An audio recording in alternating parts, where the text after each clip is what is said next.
In the 1700s, the eastern edge of North America was divided into 13 distinct colonies, all firmly under British dominion. For decades, the colonists lived as loyal subjects to the British crown, contributing to the growth and reach of the empire.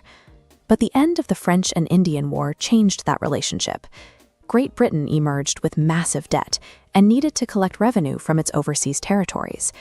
This diagram shows the core grievance. While Britain imposed new taxes to recover its funds, it provided the colonists with no direct representation in the British Parliament.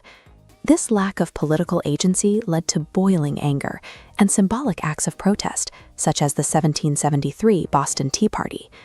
By 1775, the dispute moved past protests. Fighting broke out between colonial forces and the British military at Lexington and Concord.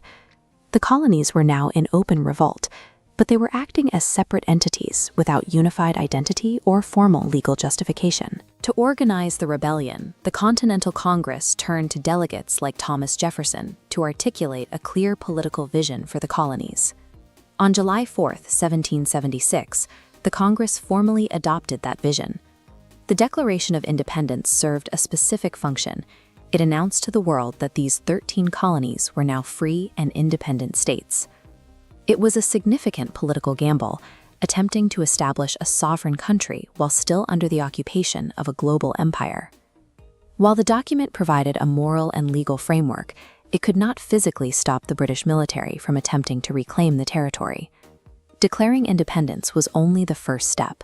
The war to actually secure it would continue for several more years. This comparison shows the imbalance of power at the start of the conflict, with the professional British military far outmatching the fragmented colonial militias in both resources and supplies. General George Washington took command of the American forces, but he faced a constant struggle to keep his army functional amidst severe shortages. The Revolutionary War became an agonizing slog. Success required a level of grueling endurance that ideology alone could not provide. By the late 1770s, the conflict reached a stalemate. The American cause could survive, but it lacked the power to achieve a decisive victory. The entry of France provided the military and financial support that expanded the local rebellion into a global conflict.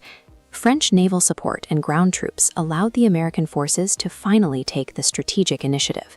This culminated in 1781 at the Battle of Yorktown, where combined American and French forces defeated the British. The defeat at Yorktown effectively ended major fighting, forcing the British Empire to begin looking for a diplomatic exit. By 1783, the focus of the struggle moved from the battlefield back to the negotiating table. This document is the Treaty of Paris of 1783, which officially ended the war and recognized the sovereignty of the United States. The signatures of John Adams, Benjamin Franklin, and John Jay confirmed these former colonies were now negotiating as equals on the world stage. Independence was the result of two distinct achievements: the establishment of a formal political framework and the military endurance necessary to maintain it.